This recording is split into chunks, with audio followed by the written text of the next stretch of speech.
used to think this building only frightened me at night, but today I realized something far worse.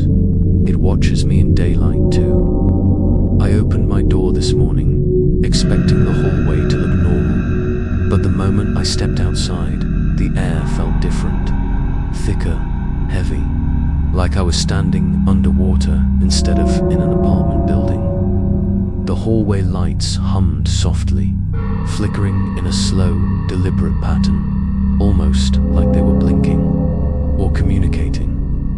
When I walked forward, the lights ahead of me turned on. When I stepped back, the ones behind me turned off. Every movement I made, the hallway reacted.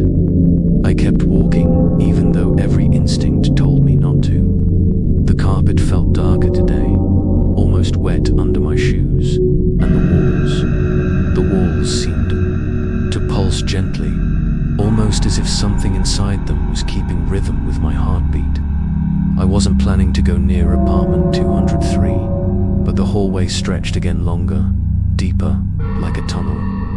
203, which should have been nearby, now felt impossibly far. I whispered, "Why is this happening?" The hallway answered with movement. A shape glided across the far end of the corridor. Not walking, not crawling, just sliding like a shadow peeling away from the wall. I froze instantly. The shape had no face, but its head tilted toward me, as if listening to my breathing. I stepped backward, and my heel touched something soft. I spun around, nothing, only carpet. When I turned back, the shadow stood closer. Not dramatically, just enough to show it could move faster than my eyes. I pulled out my phone, trying to keep my hand steady. But when I opened the camera and pointed it down the hallway, I dropped it. There weren't one or two shadows. There were many, tall, thin silhouettes standing silently in the distance, some facing me, some facing the walls, some staring into nothing. It looked like the hallway had collected every dark shape in the building and trapped them here.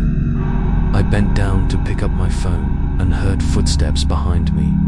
Slow, dragging footsteps, not in front of me, behind me.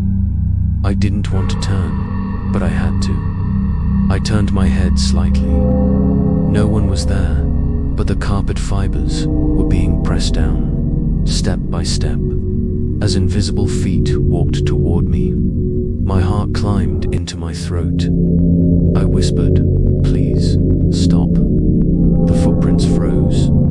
Then, after a moment, they slowly backed away, like whatever was following me listened to my voice. Terrified, I moved toward my apartment door. But the hallway didn't stay still. With every step I took, the walls curved inward. The ceiling lowered slightly, the lights dimmed. It felt like the building was leaning closer, watching me. When I finally reached my apartment, I grabbed the handle, locked. I never lock it from the outside. Panic squeezed my throat. Something behind me inhaled deeply. Hot breath brushed the back of my neck. I didn't turn around. Suddenly, the door clicked and opened on its own, slow, gentle, as if inviting me inside. I rushed in and slammed it shut, locking everything. The silence that followed wasn't peaceful. It was listening. I leaned against the wall, trying to catch my breath. Then I saw it, a small folded piece of paper lying in the middle of the floor. I didn't hear anyone slide it under the door. I didn't see it before. My hands trembled as I picked it up. The paper felt damp, old, fragile. Inside was a charcoal drawing, a stretched, distorted version of the hallway. In the drawing, I stood at the center, and behind me, drawn with heavy black strokes, was a tall figure with no face and too many hands reaching forward. Not the Silent Tenant. This was something else. Under the drawing, someone had written, "You weren't alone." Before I could understand the message, I felt it a cold. thin hand resting on my shoulder, light, deliberate, non-human, and I knew. Then, the silent tenant isn't the only thing trapped in this building. Something else lives here. Something older. Something watching, and now, it's finally